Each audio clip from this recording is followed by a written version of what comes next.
Ladies and gentlemen, welcome to this week's Inspiring Leadership podcast. And I am delighted to have Rob Roy. Rob has a great pedigree.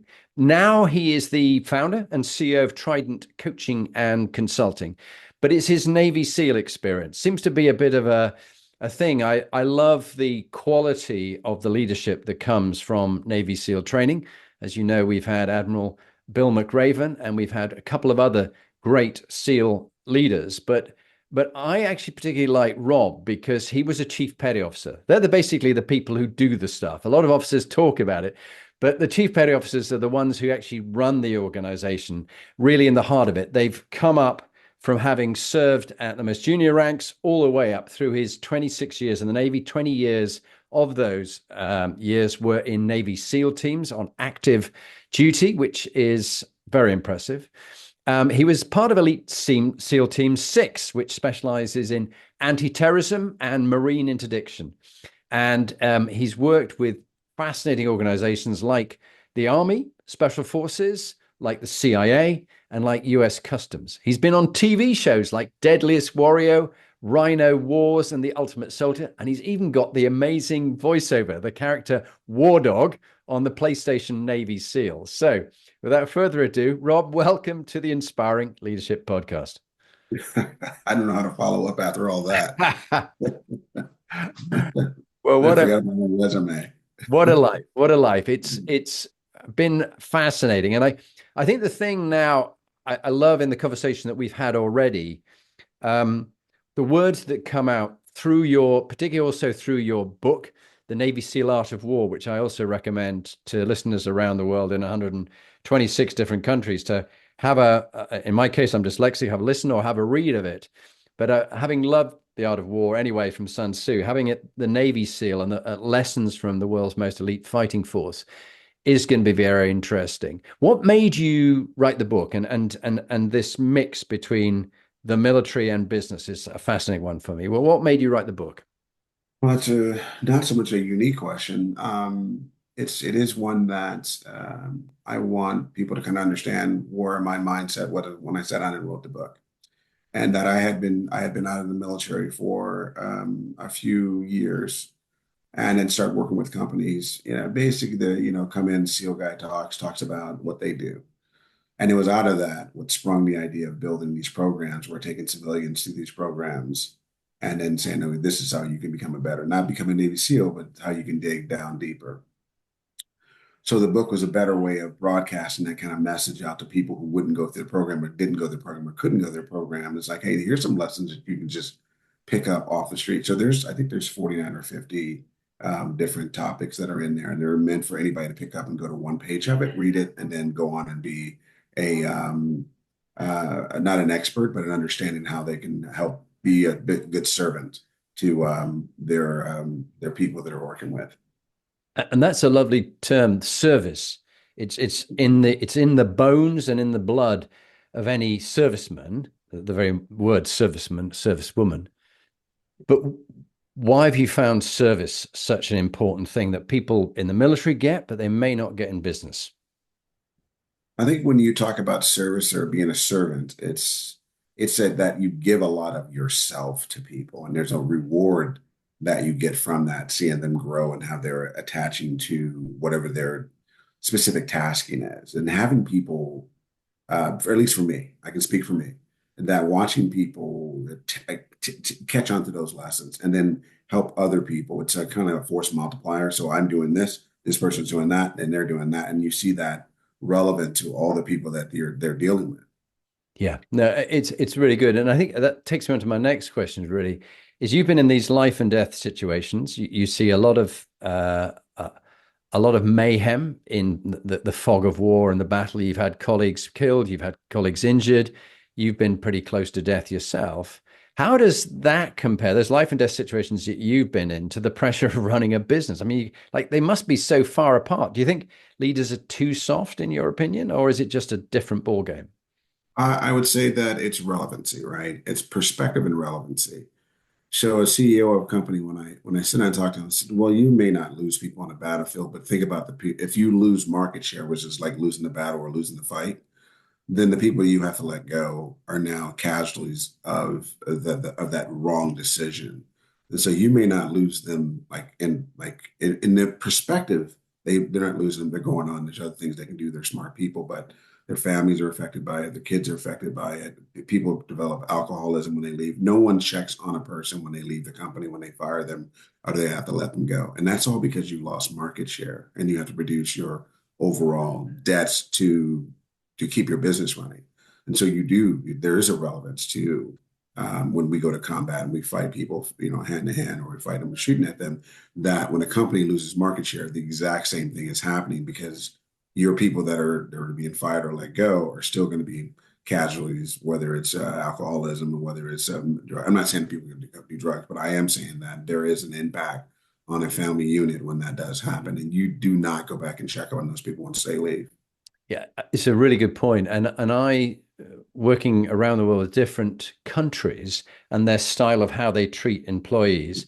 In America, people can get rid of people very quickly. When I'm working with people in Germany, they get 2 years' salary when they're trying to get rid of someone. And it's really hard to get rid of someone. And in the military, some units look after people who've left and got PTSD. And of course, you must have seen an awful lot of that. And so many servicemen, particularly in that I know of in the UK and the US, take their own lives because they've left the organization they know so well and the support system that's there, and they're on their own outside the military. Um, how caring do you think that the organizations that you deal with are of the people who've then left them, just like the care that people give when they leave the forces? Or do they just don't care? They're no longer part of their organization. Majority of the companies I work with, I would say that they give them a servants package, which it's been worked out through HR and through the lawyers, and this is what.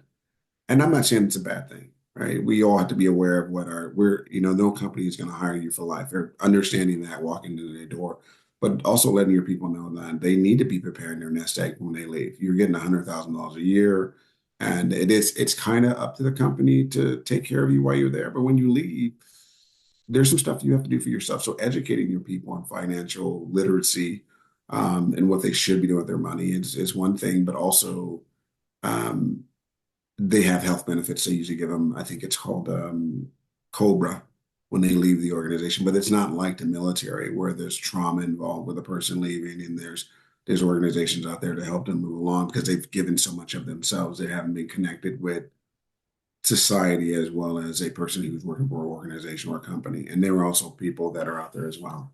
Yeah. And you raise a good point. I think in the military, particularly when you've been serving and, something when you've trained hard into an elite unit, and you've passed the selection process to get in, which few get in my own way, I'm proud of passing the British Airborne selection to get my parachute wings. That was something I felt very proud of. And so you're very proud of that. But then when you leave the organization, it's a real wrench because there's nothing quite like that Oh, camaraderie that, yeah. and you, I'm sure, miss your SEAL colleagues, particularly when it's been such a big part. But what I do see in business is leaders they are the CEO or they're the chief technology officer, and they've done it for perhaps 10 years. And then they're no longer in that organization. They aren't that appointment. And they see their identity as being quite ripped, quite torn, particularly if they're retiring or they've been laid off. Have you come across that in your service with business? I typically in my years I've only met CEOs that have left because of medical issues. I work with YPO, which is the Young Presidents Organization. I've worked with them for years. And most of my clients are people that are part of that organization, which is I'm not promoting them, but they're an organization that helps CEOs, CFOs, CTOs of a company. Most recently, I've met CEOs that have made choices that they left because of a medical diagnosis. And the company's been completely supportive of when they've left. But I don't know how much they support them when how they check on them, or there's no organization outside of like the military has that's going to come and help you out when you're at home. No. There's nothing like that unless you develop friends while you were there. Yeah. And indeed, I'm delighted you're working with the YPO. While I haven't worked with them directly, many of the CEOs, particularly the younger ones, because it's particularly aimed at the young, upcoming, highly successful ones, really speak highly of YPO. So great organization for you to work in. Your book, The Navy SEAL Art of War, you talked about leveraging strengths and minimizing weaknesses. It's a really healthy approach. When you look at civilian leaders, what's the biggest weakness that you've seen, if you could generalize, and it's always a bit dangerous to generalize, but let's say you generalize, that could get them killed in a SEAL operation, their biggest weakness? Um, um, Not understanding loyalty. I think that's the biggest thing. And I say that, and I'll preface it by saying, not someone who believes everything you say, but a person that's going to be there to work for your organization because they believe in your mission and your values and will strategize with your team to ensure that those are being met. And that's a litany of things. It's just like we're talking that these two things are words, right? But it's everything that you do. It's everything you breathe. That's a loyal person. That's a loyal employee. That's going to be with you thick or thin. They're a person you can walk to and say, "We're hurting for money. We need to give her a bad pay cut," and be like, "Raja, I know you'll take care of me on the back end, and that's what you're supposed to do." Um, I think a lot of times a higher person has a lot of talent and not look at what their loyalty is to your organization. I'll take 10 people that are loyal to me than the best five people in the world that are really good at their jobs Yeah. because I can do a lot with those people and they will always be there. They'll put the shields up for the company. They'll protect the company. A person who's just smart and good at their job is not likely going to do that.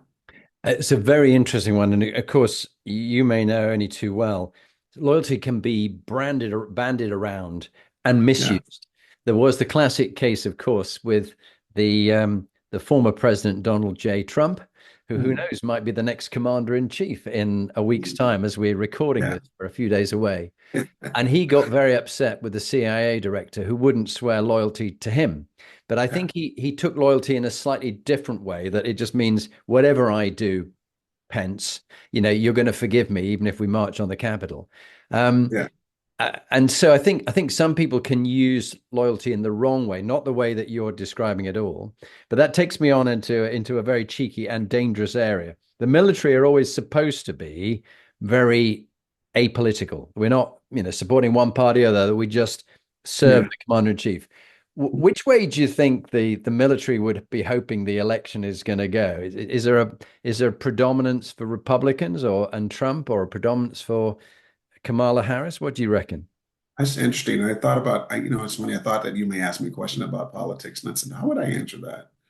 So I haven't given a lot of thought to it. I'm just going off the top of my head. And I think, and I'm not speaking for the entire military, but the people that I work with when I teach one of the courses for the military, I'm almost, I'm sure just like the United States, there's um, a division of people who want Kamala Harris because they believe that there's a couple things. Not for her strength, not for her smarts, not for her ability to lead people, but it's because she's different and they want to see someone different in the White House, right? It doesn't matter who it is, just someone different. And there's the other part of that. The other flip side of that is they think that Trump is a bully, and because I've heard that before, he's a bully, and then he only thinks about himself, and so they don't want anybody like that in the White House. And there's another part of it that says, hey, we're a weak country, and we need to. He's shown strength, and that his craziness, crazy being that unpredictability, is what the enemies of America should face. So you're talking two things. You're talking about one that's a domestic and the other one's international. And so I think a lot of military people are looking at what our domestic policies could be and then what our international policies could be. If we think that our enemies don't are scared of us because we're unpredictable, then you're going to vote for Trump. And if you want domestic policies going to help every American, then more than likely you're going to want for Kamala Harris because she'll be different with that, regardless of the talking head to say that she's not smart and she doesn't do anything, but she doesn't. I think the plan, if you're a Democrat or a person that believes in social programs, you're going to want that because she's going to bring all that into the organization, and Trump's not going to do that. Yeah, no, it's a whole fascinating area, and we're not going to make the whole podcast about politics because this is about inspiring leadership, but Yeah, I use for all those who are listening, I tend to use Boris Johnson and Donald Trump as examples of misleaders rather than of yeah, inspiring leaders. And I use people yeah. like Admiral Bill McRaven, who Mm, uh, he annoyed Trump by writing about what good leadership was, and he said his wasn't good leadership. So he mm, actually, I think Trump wants to call him back into the military and court-martial him for being disloyal, for writing an article in yeah. the Washington Post. But anyway, thank you for that, and for going into a dangerous minefield. But you grew up in a tough neighborhood of, I think it was, if I pronounce this correctly, forgive me if I get it wrong as a Brit, Milwaukee. Is that right? Yeah, that's right. That's it. Yeah, Yeah, it's an Indian word. yeah. Yeah, And yeah. how did that sort of, you must have been pretty street smart surviving in that area, help translate into when you were doing sort of SEAL selection? And do you think that that street smarts, that today's leaders might miss that edge? They've been a bit too mollycoddled, a bit too, privileged to actually know how lucky they are and cope with difficulty and setbacks and tough times? Yeah, there's a couple of things, and if you can bear with me for a second, that I want to dig into that. Is that the way the brain, because my degree, my master's in psychology, so I'm going to dig in. Just give me a second on that. I'm actually going to go somewhere with this. Is that the more the brain is working on survival, the less it becomes creative. And so we're raised in Milwaukee, and in the neighborhood I was raised in, I didn't have any coddling, but it was a survival mode. It wasn't until I got outside of that that I thought, oh, there's a world out there. When you're in survival mode, you can't think about tomorrow. You think about today, that minute. And I think those tools that I got from that understanding of surviving for that moment, for that minute, and finding some solace and being able to, morph and camouflage as I'm walking through the neighborhood to get to where I need to go to an area that allowed me to expand my growth and understanding what I could do. I said those things helped me. So just to clear that statement up, I learned how to survive in the hood that I grew up in, or the neighborhood I grew up in, and I learned how to expand on where my future could be at the schools I went to outside of my neighborhood. And I had that whole thing back and forth where I come back to my neighborhood and, I'm not dodging rockets or getting shot at, but there's a fear of I may get beat up or something could happen to me. I could not make it back the next day. And then when I went out to the other school, it's taking that, stripping that fear away from you, and then being able to learn and study and then deal with the stereotypes that the way I dressed, not so much the way I look, but the way I dressed, because I was still leaving, and I didn't realize till later I need to change like a year later, I realized if I change my wardrobe, then I'll be just like everybody else. No one's going to know where I'm from. And I don't want to carry that around like a badge and say, hey, I'm from the ghetto. It's like I want to be able to give them the opportunities. And I realized a long time ago that if you want opportunities, you need to not blend in, but you need to take charge and be in charge and make things happen. Yeah, now those listening to this podcast and can't see it on YouTube, it is on YouTube as well, and well worth watching. Won't realize that you're built like sort of Arnold Schwarzenegger. You got this huge, very strong physique. Were you always someone who was quite strong and muscular, or did you work on that as a young teenager or something? I was 163 pounds. I don't know if that comes to in stones over in Europe or kilos, but I was 163, 167 pounds. I Okay. was 5'7". I joined the military, and I found out about lifting weights. I found out about running. I found out about exercise in general, and I shot up to 6 foot. And then I've been over 230. I think I'm 275 right now. And Wow. I've been over 230 I graduated BUDS, SEAL training, that the lightest I'd been since graduating high, I was 218. And then after that, in the SEAL teams, I was 230 the entire time. I was ripped and I was 230. Yeah, that's very Yeah. impressive. Yeah. And of course, you talked about buds. Is it basic underwater demolition? Was it the S? SEAL training. Yeah, the SEAL S training. is SEALs, right? Because it used to be UDT was the underwater demolition teams. They would train there, and then you went to SEAL training afterwards. So it's the same program, but now it's all SEALs go through the program, and all the UD. There's no more UDT. They just combined everybody Yeah, because you would do the first couple of the phase one and phase two would be BUDS, and then phase three would be SEAL training. yeah. And now they're like, hey, we're just all one big group people now. So Yeah, but it's known. for phenomenal mental toughness. I mean, indeed, it could almost, with your master's degree in psychology, I mean, really playing with people's heads. And I think of the instructors on my airborne training who were Yes. telling me I was a complete loser and I should give up and just like, you're never going to make it. You're never going to be good enough. But what's your current take on, in business, mental health, work-life balance in the corporate culture? Do you think, having been brought up with real mental toughness, that have we become too woke and are leaders weaker these days? What do you think? Has it gone swung one way and it needs to come back a bit? What do you find?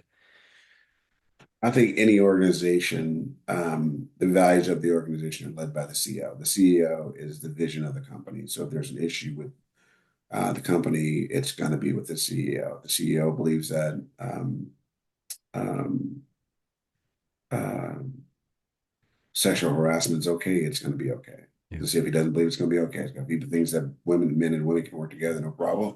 It's how they set everything up. It's how that CEO accepts or not accepts what's happening within that organization. And so I would say the military does a very good job of because there's rules and regulations and people enforce those rules and regulations.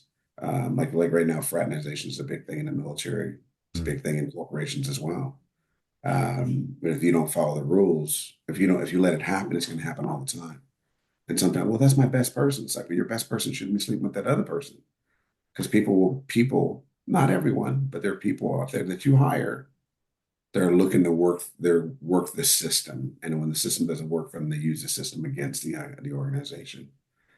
I just got to go back to what are your loyalties for the people that work with you? You're when you work with women, they're your sisters. They're your mothers, and they're not your partners. I mean, you're not looking for a partner at work. And I know most people meet people at work, they're partners, but not in the same chain of command, not in the same, you work for me. That shouldn't happen. In the military, it shouldn't happen as well. Yeah. So a shorter answer would be the military does a very good job of, and CEOs should be cognizant of the people they have. And we do have a weakness of leaders. We have a weakness of people that have never faced um,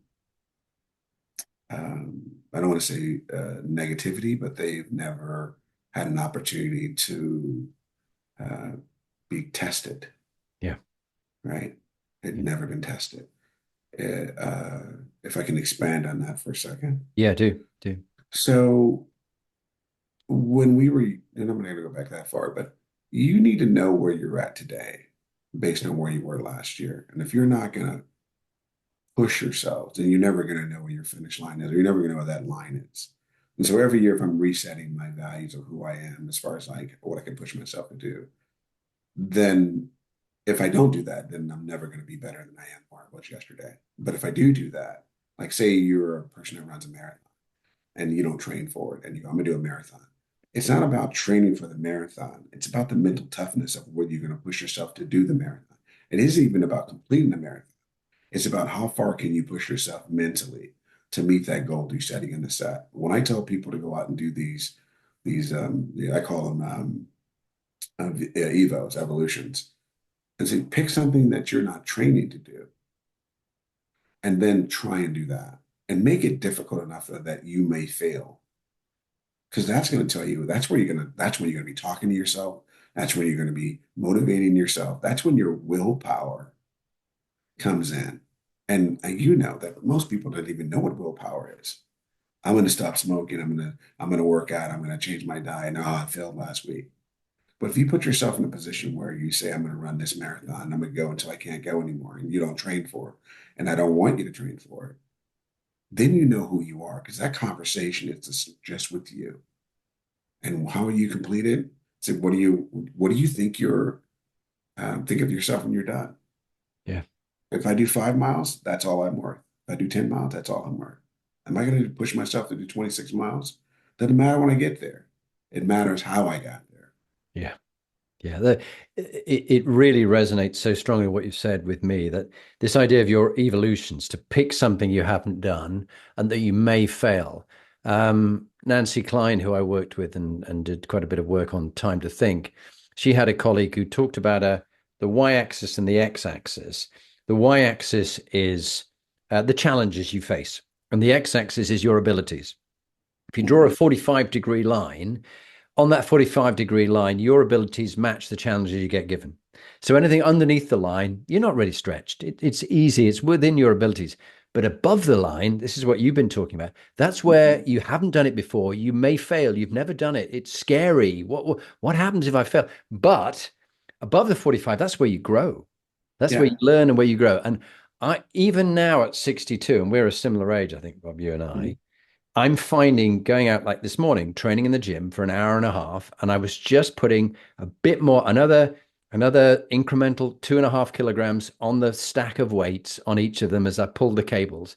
Just that little bit more, that little bit stretch each time, just a bit more. And can I do it? How many can I do it? And I find that it all comes back to my airborne training and selection, and and Yes. and the mental toughness that I got then, which has never left me, never Yeah. left.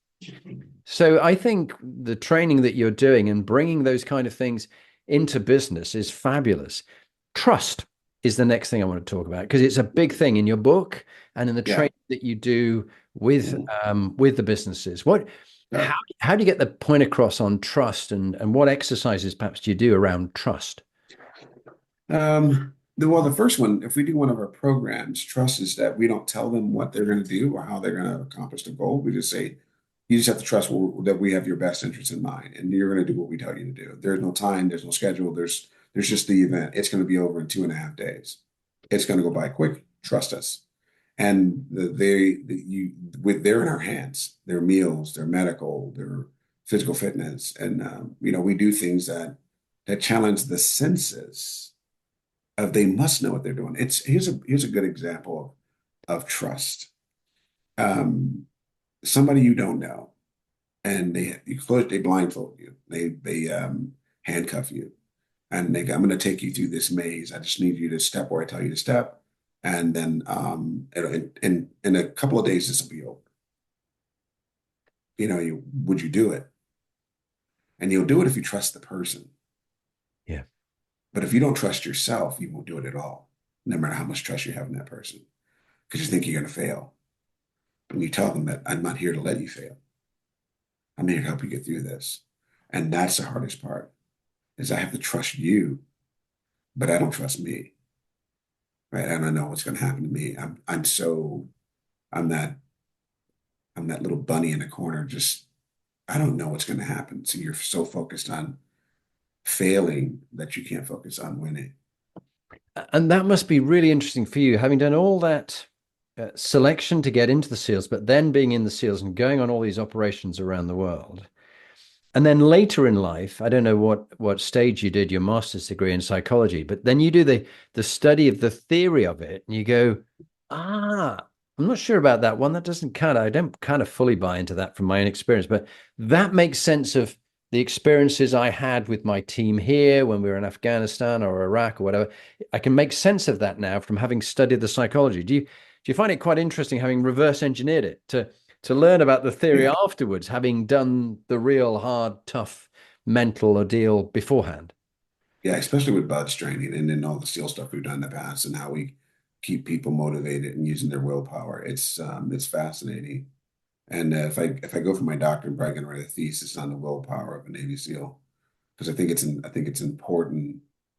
But the downside of that is that most people won't understand it. They won't understand what that's like. They don't understand. Well, most people don't even understand willpower. Like I said earlier, it's something they think that I'll stop eating a meal or I'll stop playing video games. But when you go back to it, that's not willpower, that's failure. And so, yeah, as I go through the classes and the different things I've learned, I'm like, that makes sense now. That's what we were doing. That makes sense now. That's why we're doing it. But I'm smiling as you were talking there, Rob, because you were saying, yeah, when I might go and do my doctorate. I thought, here's a man who's doing his own evolution. Okay, I've done my Yeah, master. Now I'm going to do what's next. I'm going to yeah, do yeah, in my exactly. 60s. I'm going to do my doctorate, and Yeah, that's about 4 to 5 years worth of work. yeah, It's not a exactly. light Yeah, undertaking. My wife's just yeah, doing her MBA, yeah, and I have deep respect for her. She's just today is the day she starts it, 2.5 years of it, and I think this is the point, whether it's physical or mental. from the training that you've had and I've had, we're always pushing ourselves. I'm writing my next book at the moment, CEOs and teams. You're going to be in it, Rob. And it's, from the combination of all the 350 podcast guests I've had and all the learning I've had and the different teams I've worked with, which brings me on to my next question. Teams. You SEALs are known for their teams. And that's your 26 years and 20 years as an active member of SEAL teams. What is it you're able to pass on to people about the, I don't know, exercises and tips to help them get better teams without having to go through Navy Buds selection themselves? What are a couple of the exercises you find really builds good teams? Well, first, I'll tell you, we do a quick drill when we get 6 to 8 people together, and we tell them to figure out how structured they are as a team, even if they've worked together for years. We do a thing called the height line. We give them 30. So you may have noticed it for the military. As I noticed, remember this from the military, like getting a height line. Tallest to shortest, left to right. Oh, yes, height. Yeah, From tallest yeah. to shortest, yeah. Sure. You tell them brevity is clarity, right? It's like getting a height line, tallest to shortest, left to right. It always amazes me that people don't know who they're taller or shorter than, and uh, and how long it takes them to do it. These 6 people, 8 people, it still takes them, like a full minute, and they're still looking at each other. Like if you can see the guy's eyes, if you look at the person's nose, you're shorter than them. It's simple. If you look at the top of their head, you're taller than them. Why is this difficult? You work with these people every day. Why can't you just go get in line? Well, I'm taller than this guy.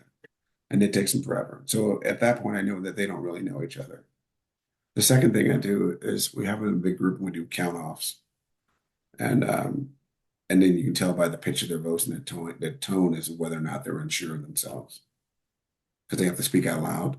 And so you can tell if they're sure of themselves, they'll be like loud number one. If they're unsure of themselves, they'll be like number four. And so I know already that that team's got some issues, and the goal is to try to get them all saying the same thing at the same pitch and the same tone, so they're all at What least they would have you worked what do you on call this. that, Rob? What's that called? It's called a count off. It's Count off. Yeah.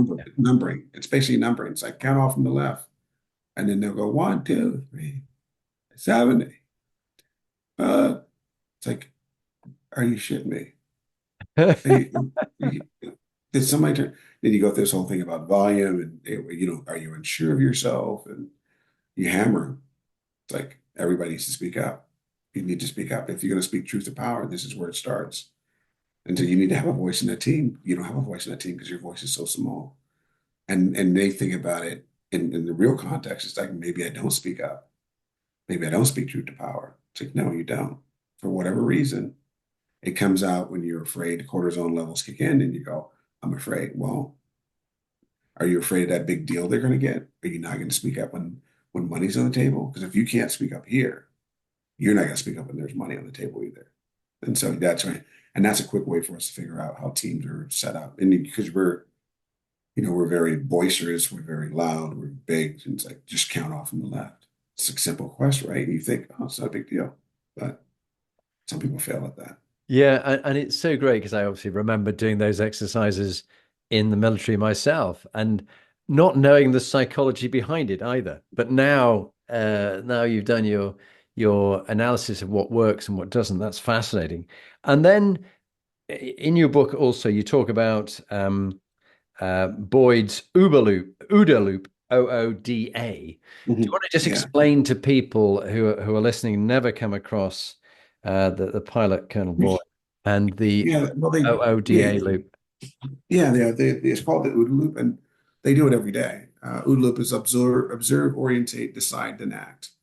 And so whatever you see, like say your competitors are doing something, you're observing that, and then you got to decide what you're going to do, and then you got to act on it, and you do that. Um, so you have to think of the word.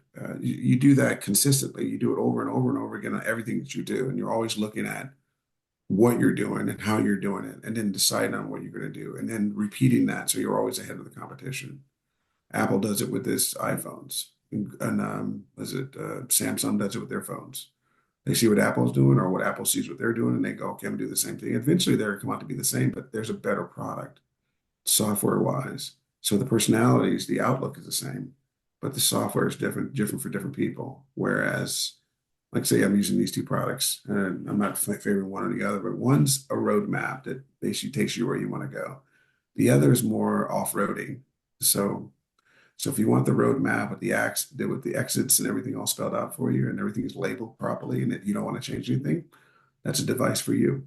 The other device will let you go off road and do whatever you want to do whenever you want to do it. And it takes better pictures. So which one do you want to be? Yeah. And that's your group. So they're the same, but they're different, Yeah. right? They're, Yeah. No, it's really interesting. And one of the things I always find so very interesting is finding inspiring leaders like you and who you find inspiring as your potential recommended guests on the podcast. Do you want to give a shout out for, and why do you see them as inspiring leaders? Who are the you couple know, of people? there's business guys that are I think are unbelievably brilliant that I've worked with in the past, and I'll give you those two names. And one of them is Lance O'Connor, who's works for Aero Films. That used to be Aero Films. He's in out of Los Angeles, does a lot of commercials. Irish guy. He's phenomenal, just business wise. And the so that's Lance O'Connor, and then the other guy is Yakov Workowski. He has been my mentor for a number. Both these guys are mentoring me. Um, and then John Papalapis, he's in Canada. He's a very good person to talk to for me, as far as like guiding me and mentoring me. So those are three people. I know you asked for two, but those are three people Mm. that are in my life that help me see business. And majority of the time, it's not business. It's about who I am and what I'm doing. And so I am the business. So they spend their time telling me, not telling me, but guiding me on mistakes they've made and things they should do in the future. For the military, you already have McCraven, which I think is a great person. There's a guy named Joey Goward, who's a master chief, who I think is fantastic people person, and understanding what people can do. I've learned a lot about how to talk to people at different levels from him. I was a big proponent of, I'm a Navy SEAL and everybody should do things the Navy SEAL way. And he's like, no, not everybody should do it the way Navy SEALs do it. There's a more conglomerative effort by everybody that's there, and they look to you for guidance, more like a vision, and then the strategy, and then there's people who resource to get things done. And then there's Andy Tafowski, who's a brilliant relationship master, another master chief. He used to be the force master chief for Naval Special Warfare. He would be a fantastic person to come on and to tell you he's been with SEAL Team 6 for, he's not at SEAL Team 6 now, but he's been there forever. And then there's Bill Wilson, who I have a great admiration for. He's a captain, my brother-in-law, who's a fascinating war hero. He's done a lot of great things as well. So I know that's six people you asked for four, but No, do you know what? you asked for two. Because of your experience and what you've done, Yeah. I would be very interested in all of them. Let's just take our time, but they all Yeah. sound fascinating. And let's just talking about your amazing experience. You're a very good storyteller, but I haven't got you to tell a story. I would like you, as much as you can share, to share a really dark time of your career, a really difficult operation where, it all went to ratchet and, people maybe got injured or whatever. What would you describe as one of the dark moments and what you learned from that? Um, what can I go into? I want to say that my darker moments were not in the SEAL teams. Because here's the thing about the SEAL teams is that you're always with people that have your back, Mm. no matter what. So even if you lose somebody or something happens, you're still operating at 100% of what you can do. And that is like you're not falling apart because someone got shot. You're not your mission isn't over because a car ran off the road. Your mission isn't over because the helo went down. The mission's still moving forward. And when you come back, you do your debriefs and you realize what you did right and what you did wrong. And then you move from there. We don't typically rest on one mission. The missions people hear about are the ones that have failed, but no one ever hears about the ones that are successful. Um, I would say my darker days were when I transferred from being a military person to a civilian, and where I didn't have those connections, those resources, and I didn't have that safety net. I didn't have the structure when I got out of the military. I think that every military guy, and I think McCraven would agree with this as well, is that when you leave the military, there's an expectation that you think you know how people are because this is how they've been for 20 or 30 years. And when you're in civilian world, man, that is just not there. You are fending for yourself. And every SEAL that's out there can fend for themselves, but it's just that gap of knowledge that you don't have until you learn how to survive. It's almost like you're this lion cub, and then when you hit maturity, they're like, okay, now you got to go find your own area to hunt, Mm. your own harem. I don't think they're called harem; they're called something else, pride. Yeah.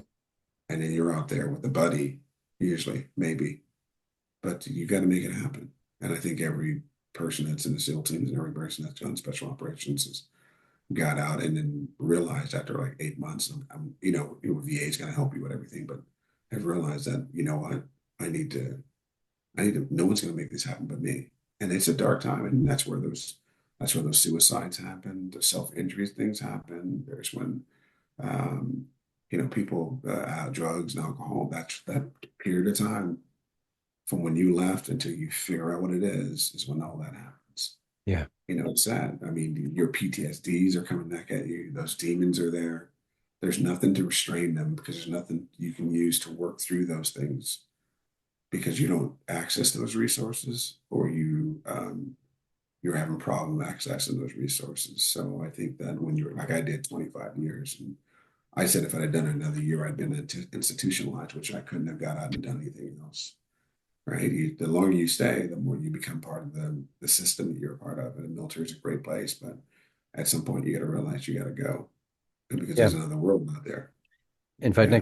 next week I'm talking to your opposite numbers in the SBS, the Special Boat Squadron. Yeah. A lovely man who's a TV personality called Jason Fox, who did a program called Who Dares Wins, sort of all about special forces training.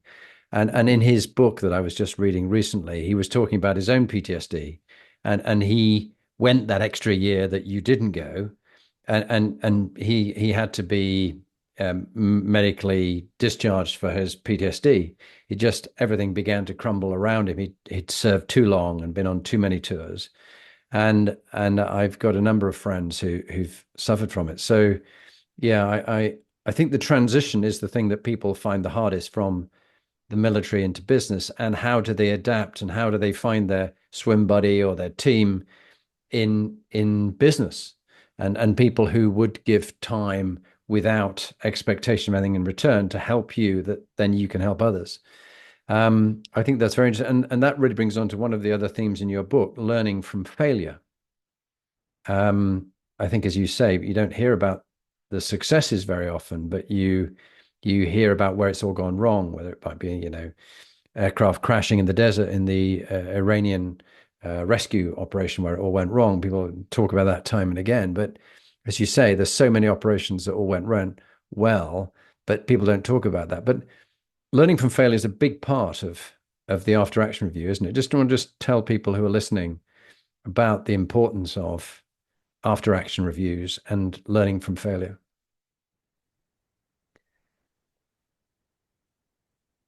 Are you there, Rob? Yeah, we're just talking about after action reviews and learning from failure. I just wondered what you wanted to share on that one. After actions are very good. Can you hear me? Yep, yep. I think after actions allow you to view um, any given situation with clearer eyes. But you got to be honest though. right? What you did right, what you did right. I remember um, we were in Miami doing a hostage rescue simulation, and we were in the middle of a neighborhood, and we'd gone through this building in this neighborhood, middle of the day, blowing doors, windows, and we're shooting live rounds. And we have these things called bullet traps. And in special operations, you have to know where you are, what you're doing, and what you're going to do next. So we go through this building, and there's a team that goes through and checks everything, make sure there's no bullet holes in the room because we have to pay for it. We go into this room, and I was one of the guys. It was a flood, so it was like 6 or 8 people that would go to that room. We get in there, and we clear it, and we leave. At the end of the day, they say, "Hey, we're sweeping the building. There's a bullet hole in one of the windows. It goes out to one of the apartments. We're going to check on the apartment." They're looking at the angle. And they're like, "We need to know who's in that room." And of course, everybody's like, "Well, it wasn't me," because I'm like, "I think I was in that room." I was like, "I don't think I threw around like that, though. It's 7 yards away. Like, there's no fucking way I would throw around like that." Like, okay, get in the stack where you are, right? Take us all up. Everybody goes up there. There's 6 of us that were in that room. And they stacked everybody up, and they go, "Okay, now go in the room the way you went in the room before, so you know where you're standing." And then you're like, because no one knows where the bullet hole is. You're like, "Well, fuck it. If I did it, fuck it. I'm out of here." So, so you get in line, and then you line up, and then they look at where everybody's standing, they pick their rifles up and see if they can make the shot from where they're at. Was he standing right there? Yep, he was standing right there. He was standing right there. Everybody's where they're supposed to be. They're like, "Now, how the fuck is that bullet? How did it's anywhere near the bullet trap?" So they go over and check it, and it's an incoming What? bullet. Yeah, when they went and checked the bullet, because it's one of those thick glasses, it's incoming. The bullet was incoming. It came through the room. It wasn't one that went out the room. But then after action, you have to know where you are and what you were doing and to make the correct assumption of what that. If one of us would have been like, "I wasn't there," then you lose the trust of the team. You lose the loyalty of the members of your team. You have to be where Yeah. you're supposed to. Yeah. So knowing where that is, and hey, whatever the cards lay, wherever the cards fall, they fall.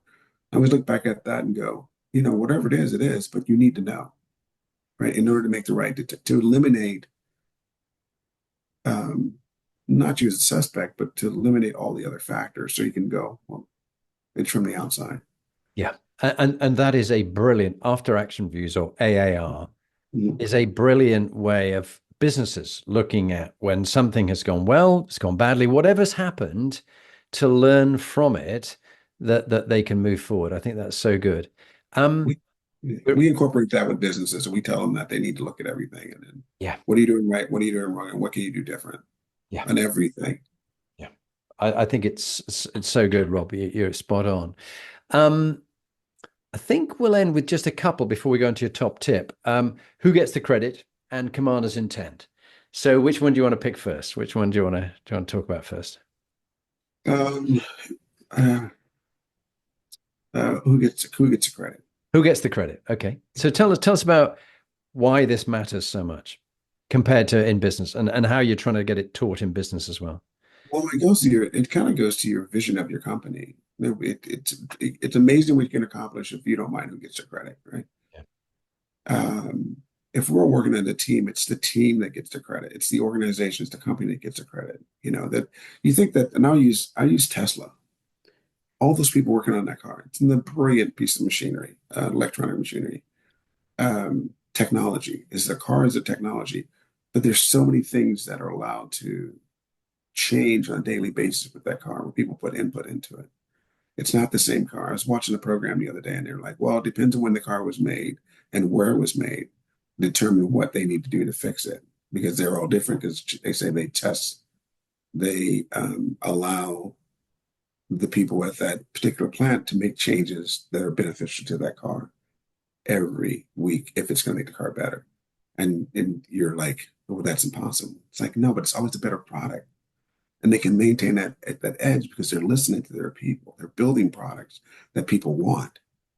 So if you don't mind who gets the credit, Tesla's a car technology thing. But if you want to talk to the actual engineer, he's not out there protesting like, "Oh, I'm the one that designed the car." when there's so many other people on the team that put that car together. That's a good example. Same thing with a lot of other technologies that are out there. Yeah, that's a good one. So explain why commander's intent, which is something you and I understand very well in the Yeah. military, how you've translated that into business and how it helps business. How it helps business, it gives them marching orders. If the CEO can't describe his vision with clarity and brevity, then they can't describe what they do. Imagine going to a dinner party and you work at a technology company and you can't tell within the short span of a minute of people what you do. And I've had that happen before where I've talked to people. We go in and do a, and so what do you actually do here? It's like, well, I kind of do. What does the company do? Well, I'm not really sure what we do. It's like, whoa, what? The Commander 10 allows you the flexibility to complete a task without a lot of like outside input, right? And so, an example I would use with a company, this is a longer part of your question, but just so I can give people a vision, is that if I say take Hill 246 on the commander, take Hill 246 because you need to know the because we need to get a supply route through here, and then you're getting attacked at 3246, and you're not able to make it. You can make the change on the fly and go to 247, which is over, went up a little bit higher, and attack the enemy and accomplish the same mission. That is what commander's intent really is. This is what I need you to do. It's not what I want you to do, but I need that supply train to get through. And I need you guys to go out and do it. Okay, then I know that's my commander's intent. Yeah. When people get lost in that, they get lost in what the mission's supposed to be, is where you have all the problems.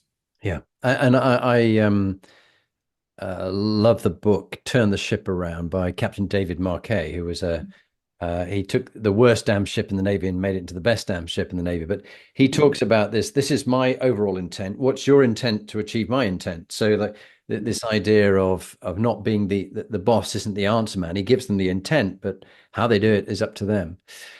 This is fantastic. This Rob, we're now at the stage where I'd like you to introduce yourself. This is a standalone clip in its own right. Say who you are, what you do now, what you've done in the past, and share with everybody your top leadership tip. Over to you. My name is Robert Roy. I'm the CEO of Trident Coaching and Consulting. I had a number of companies. SOT-G was one of my companies. Elevate Tempest is one of my companies, and they're all been about leadership. I did 25 years in the Navy. I did most of my time at SEAL Team 6. I've taken all the knowledge of working in my different organizations in the SEAL teams and applied that to my companies, which are basically leadership and team building companies. And I passed that military way of doing business into commercial and then helping people understand what they can have their people do. I'm a servant to the people I work with and the people I work for, as well as from the people that work for me.